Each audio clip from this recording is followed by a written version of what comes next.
So the iPhone XS is a very interesting device in 2022. On one hand, it's not really being sold by Apple anymore, but on the other hand, it's still kind of a really interesting device that I would still kind of pick up. And if you have it right now, I wouldn't even think about updating. But there's also the whole other, side of things where you have phones like the iPhone 13 and the iPhone 13 Pro that have came out, and those are very solid phones in so many different areas. So in my opinion, if you have the iPhone XS, keep it. If you have all the money in the world, go for the iPhone 13s. But I will tell you there's a lot more that goes to the story than just that thing. Now, if you want to pick up the XS or other iPhones I'd recommend this year, links will be down in the description. You can get them from there and help support the channel at the same time. Now, on the outside of the iPhone XS, this is where things are already kind of interesting. You look at the iPhone XS and you look at the iPhone 13s, there are so many similarities between them that, of course, the iPhone 13s are better, but the XS is very similar to those ones. Now, on the front of this phone, we have that 5.8-inch Super Retina OLED display,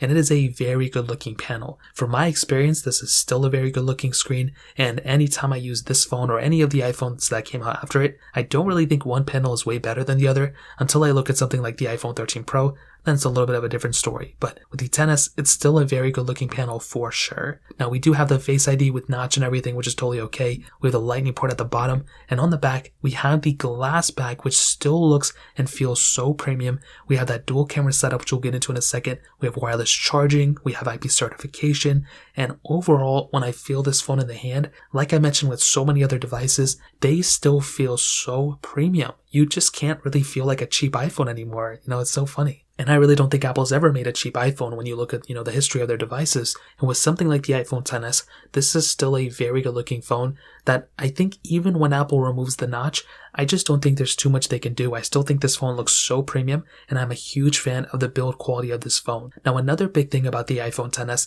is the camera quality. Now, I think when this phone first came out, that was probably the main thing Apple was kind of harping on was, oh my goodness, look how much better this camera is.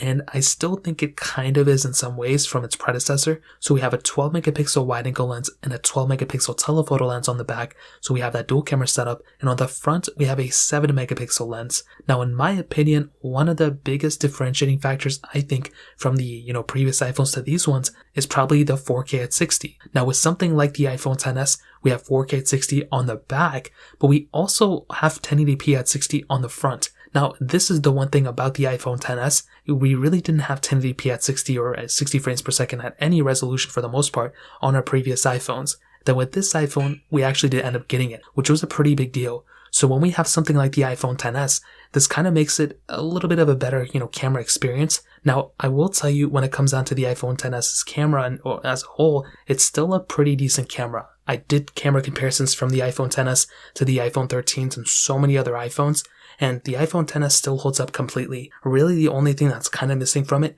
is the ultra-wide sensor. That's one thing I'm not really super happy about. I wish this thing had it. But also, no 4K at 60 on the front.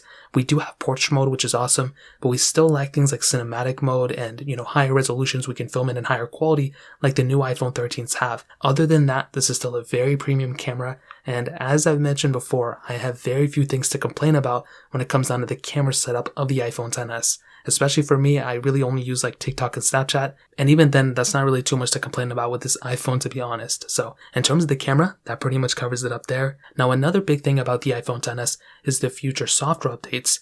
Now, luckily for you, if you have the iPhone XS, this device is going to last pretty much forever. It's not like tomorrow this thing's going to be outdated.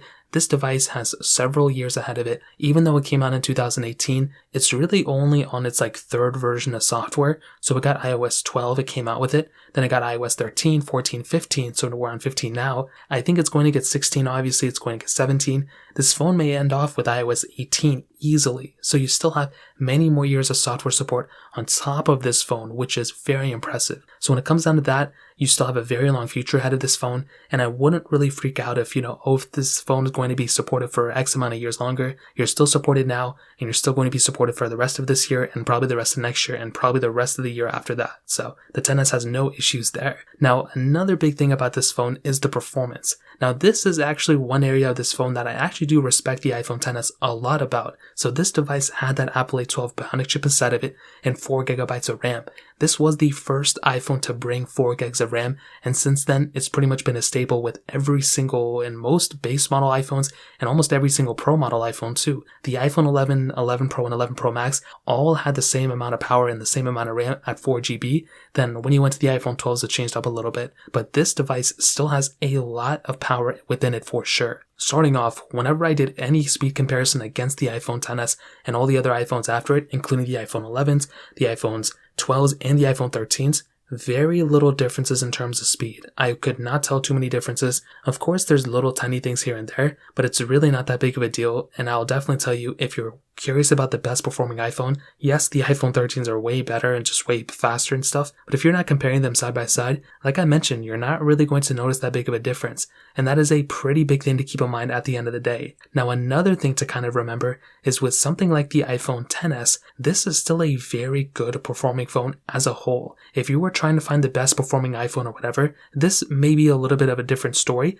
but this is still a very good performing device. It really doesn't matter what you do with it, and that's something that I constantly look at. I almost always look at a device that, in terms of performance of just you looking at it and kind of moving from there. And for my daily uses, when I do things like, going on Snapchat and TikTok, looking at YouTube Studio, going on YouTube and doing other things, very few differences as a whole, and I really don't have too many issues there. So in terms of performance, I will definitely tell you, huge thumbs up for me. It's still a very good performing phone. If you want the best performing phone of all time, the 13 is a better way, but I still think this is a very good performing device. And if you're trying to, again, get the best performing one, 13s are better, but this is still a pretty decent one for sure. So in terms of that pretty much covers it up there. Now, ending it off with the battery life, this is surprisingly one of the worst areas about this phone, and I've been very vocal about it since the day it came out. This thing had a 2,658 milliamp hour battery inside of it. It does come with wireless charging, which is nice, but the thing to keep in mind about this device is that it really wasn't that much better than its predecessor, the iPhone 10 and iPhone 8 Plus,